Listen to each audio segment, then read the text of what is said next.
Hi, I'm Quinn Nguyen at Intercom's, the Oil and Gas Conference in Denver, Colorado. Joining me now is Bill Transier, Chairman and CEO of Endeavour International. Hi, Bill. Hi, Quinn. How are you? Great, thank you. Tell us about the Endeavour strategy. How has a company of your size been able to build an oil and gas asset on two continents? And how do you address investor concerns regarding the ability of offshore companies to operate onshore? Well, you know, actually, the model that we built has been fairly attractive to investors now because we have both a conventional play offshore North Sea and an unconventional play here in the U.S. But what we really did was we started the company focused on this proven petroleum system in the North Sea and realized that the cycle times were pretty long, and we came back to the U.S. to kind of balance that out. So now we have big projects getting ready to be turned on in the North Sea, turning on a substantial amount of production, which will fund our activities here in the U.S. So the balance has worked well for us.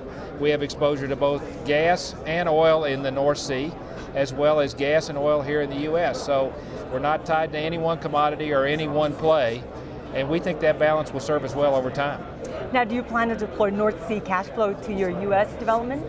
We do, and we have the ability to do that because of the way the company was built.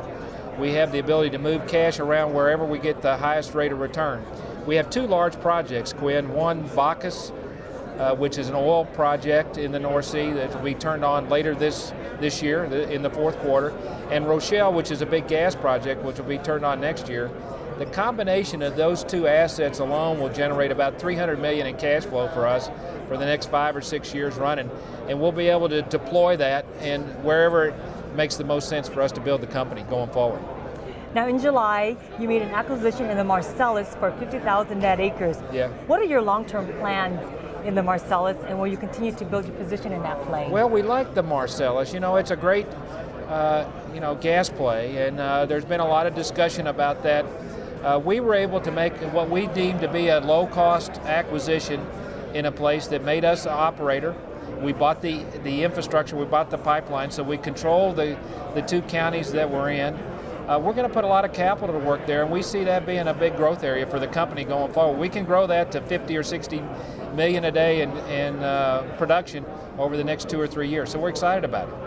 And now we have to ask, what is the Heath Shale, and how does it fit into your operational portfolio? Well, this says something about our company. You know, this was something we identified early on. It goes back to what we talked about earlier. It's a proven petroleum system. It's not unlike the Bakken. It was really off of everybody's radar screen. We were able to build a position of 400,000 acres.